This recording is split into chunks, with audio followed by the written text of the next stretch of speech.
دنیا کی تغیرات ہے، یہ دنیا کی چیزیں ہیں، لیکن یہ ہے میرے محترم دوستو، اگر کوئی بیمار ہو یہ مت سمجھو کہ اللہ کا کوئی عذاب ہے اس پہ، اگر کوئی تنگ دست ہے یہ مت سوچو کہ اللہ کا کوئی امتحان ہے اس پہ، اگر کوئی تکلیف میں ہے یہ مت سمجھو کہ یہ کوئی اللہ کا بڑا گناہگار ہے، یہ دنیا کے امتحانات ہیں۔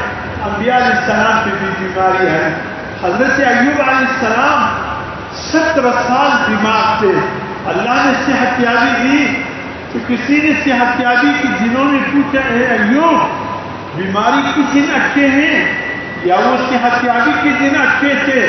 فرمایا واللہ اگر سچ پوچھو تو بیماری کے دن اچھے تھے۔ ایوب صحت کے مقابلے میں بیماری کو ترجیح دیتے ہو؟ فرمایا ہاں واللہ اس دن کا مزہ اور لطف ہی کچھ اور تھا، روزانہ اللہ پوچھتے ایوب کیا حال؟ واللہ اللہ کی پوچھنے میں جو مزہ اور جو لطف تھا وہ اس صحت کے عالم میں نہیں ہے۔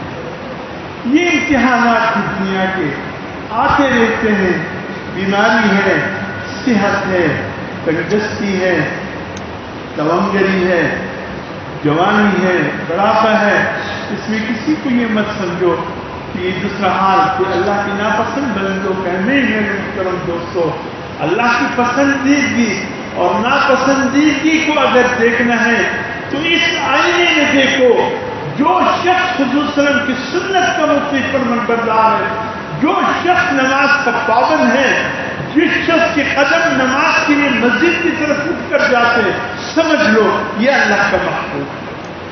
جس کے بعد دولت سے انبار ہے، جس کے بعد بہت کچھ ہے، یہ مت سمجھو کہ یہ اللہ کا محبوب ہے۔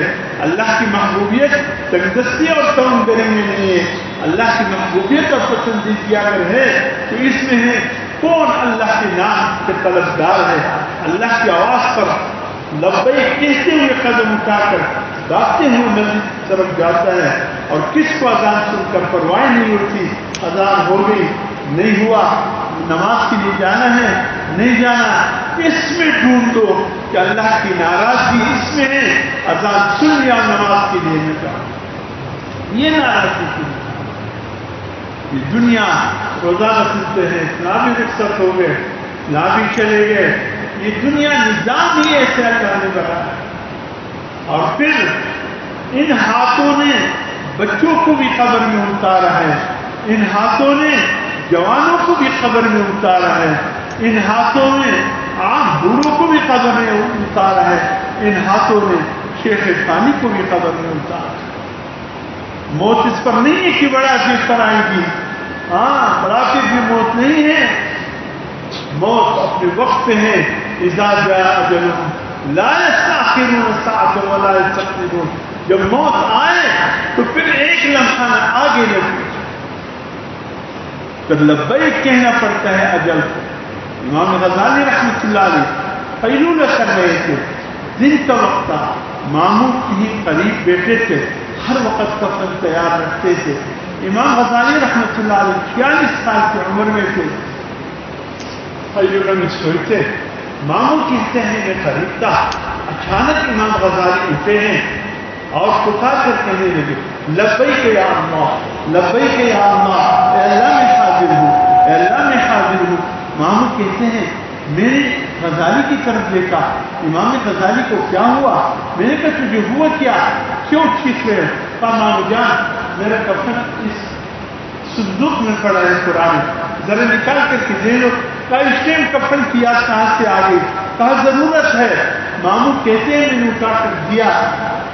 امام غزالی 40 سال کی عمر میں ابھی تک بالوں میں سفیدی خاص نہیں آئی تھی، اٹھا کر کے ایسے سیدھے سے لگایا، دونوں ہاتھ میں اس کے اوپر رکھا، لبیک یا اللہ، لبیک یا اللہ، یہ کہہ کر پھر سو گئے۔